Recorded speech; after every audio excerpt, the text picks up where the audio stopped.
Carcere bollente. A Vicenza il caldo alza la temperatura, anche quella della tensione.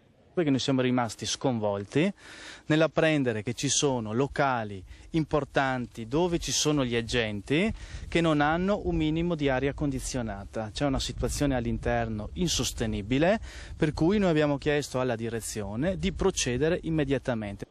La denuncia parte dalla CGIL. I sindacalisti oggi hanno incontrato il direttore del carcere di Vicenza e hanno chiesto che vengano riattivati gli impianti di climatizzazione. Ci sono situazioni assurde per cui ci sono condizionatori che non funzionano perché non hanno avuto ancora l'autorizzazione per ricaricare il gas per far funzionare il condizionatore. Il carcere di Vicenza è in piena emergenza da anni, con un sovraffollamento di detenuti che non è stato mai risolto. Stanze in cui possono esserci 2 persone, ne troviamo anche 4.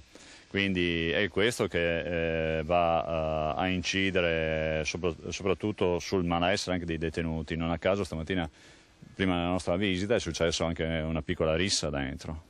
Adesso i tagli del governo hanno peggiorato la situazione. Quest'anno al San Pio X sono arrivati 25.000 euro, denaro che è stato speso fino all'ultimo centesimo per la manutenzione, eppure non basta. I condizionatori sono fermi. Per far fronte all'allarme caldo sono state aumentate le ore di aria per i detenuti che grazie a un protocollo prossimamente potrebbero essere impiegati dai comuni per lavori utili come riparare le strade e raccogliere i rifiuti.